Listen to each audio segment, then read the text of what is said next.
여러분 안녕하세요. 저는 보험 상담사 일을 하고 있어요.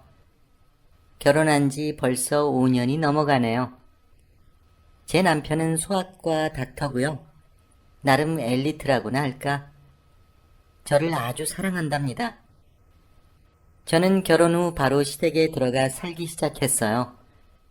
그 덕에 시어머니가 참 기이한 성격의 소유자라는 사실을 알게 되기까지 그닥 오랜 시간이 필요하지 않았죠. 시어머니는 며느리로서의 제가 살림살이를 어떻게 하느냐 하는 문제에 대해서는 별로 관심도 없어 보이셨어요. 그걸 다행이라고 해야 하나. 그런데 그보다는 오히려 생각지도 못했던 일로 저에게 스트레스를 주셨죠. 아들, 넌 나보단 네 마누라가 더 좋지? 시어머니한테서 처음 그 질문을 받았을 때 많이 어리둥절했지만 이제 그 질문을 받을 때면 남편이나 저는 그냥 너희들이 알아서 키워라 뭐 이런 식으로 이해하고 받아들이게 됐어요. 그리고는 진짜 알아서 기며 시어머니한테 조공 바칠 옷, 향수, 가방 등등을 사느라 참 많은 돈을 써야만 했어요.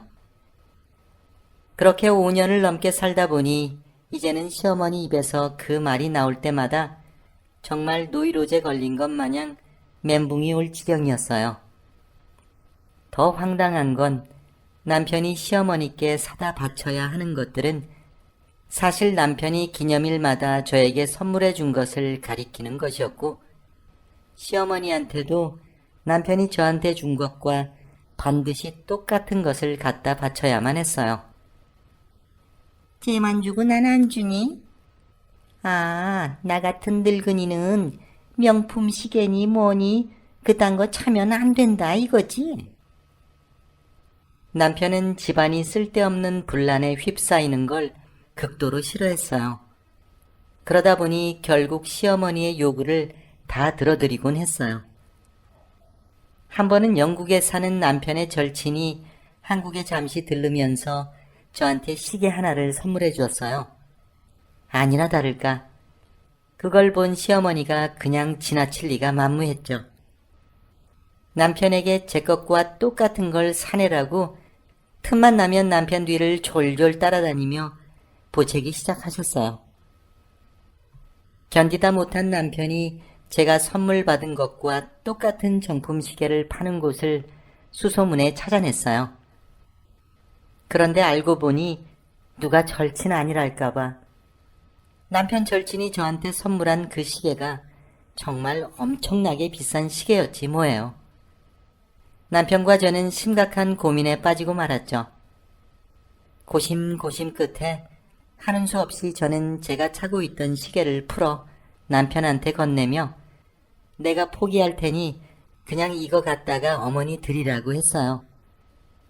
내가 이런 비싼 시계 찰 팔자가 아니네 라고 탄식을 뱉으면서 말이죠. 당신 정신 나갔어? 그 비싼 걸 뭐하러 사? 그냥 이거 갖다가 어머님 드려. 그런데 남편이 갑자기 저보고 서두르지 말고 가만히 있어 보라며 자기가 알아서 해결해 보겠다고 하는 거예요. 그러면서 하는 말이 내가 드리면 엄마가 흔쾌히 받으실 거야. 이러는 거예요. 다음 날이 되고 남편이 귀엽고 제 거랑 똑같은 시계를 사들고 왔어요. 근데 제가 보니까 정말 완전히 똑같더라고요. 시계줄 색깔이 제 거보다 살짝 진해 보이는 것 말고는 딱 보기에 정말 똑같았어요.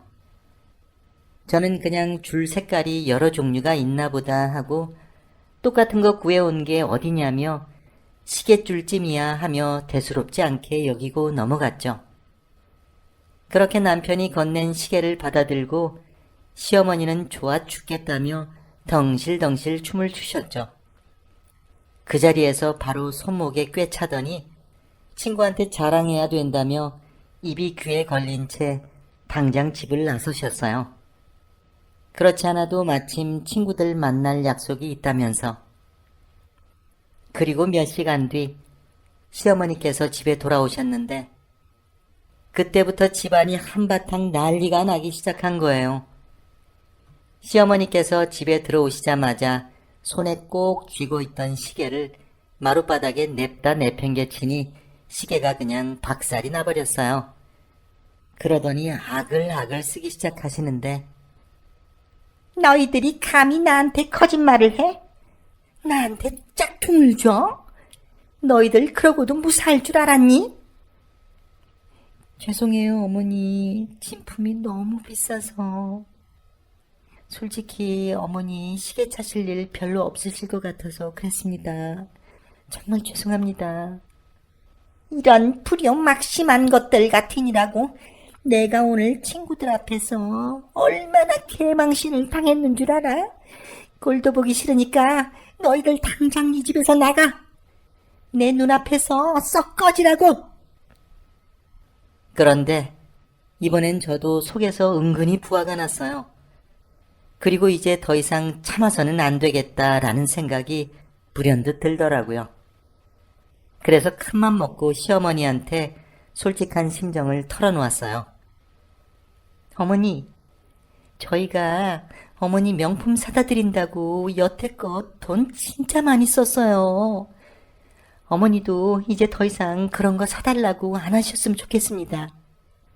저도 앞으로는 아무것도 안 사고 안 받을게요. 그냥 있으면 있는 대로, 없으면 없는 대로 밥만 먹고 숨만 쉬면서 살겠습니다. 시끄러워. 듣기 싫여. 말 길게 할 것 없다. 이 집에서 당장 나가. 그날 밤 남편과 저는 진짜로 호텔에서 잤어요. 그 다음날 우리 부부는 방 2개짜리 아파트를 월세로 얻었어요. 처음에는 한두 달 저러시다 말겠지 했는데 세상에 그 월세집에서 자그마치 3년 다 되도록 살게 될 줄 어떻게 알았겠어요. 정말 꿈에도 상상 못했던 일이죠. 그날 쫓겨나고부터 지금까지 그래도 남편은 매달 받는 월급 중 일부를 떼서 여전히 시어머니께 용돈을 보내드리고 있어요. 근데 생각해보면 한편으론 차라리 잘 된 것 같아요. 이제는 뭐 매달 보내드리는 용돈 말고는 금붙이나 명품옷 따위 사느라고 더 이상 쓸데없는 돈이 들어가지는 않으니까 말이에요. 얼마 전 남편이 그러더라고요. 엄마가 이제 집으로 들어오라는데? 근데 내가 생각 좀 해보겠다고 했어. 저는 속으로 참 잘했다 싶었어요. 아닌 말로 시댁에 다시 들어가서 또다시 받게 될 그 스트레스에 돈 낭비에 생각만 해도 정말 그런 거 생각하니 지금의 이 평화로운 삶과 절대로 바꿀 수 없다는 생각이 번쩍 들더라고요. 게다가 시어머니도 그래요. 시어머니의 그 낭비벽, 잘못된 습관 지금이라도 바꾸시지 않으면 노후의 돈 때문에 고생 꽤나 하실 거라는 생각이 들었어요.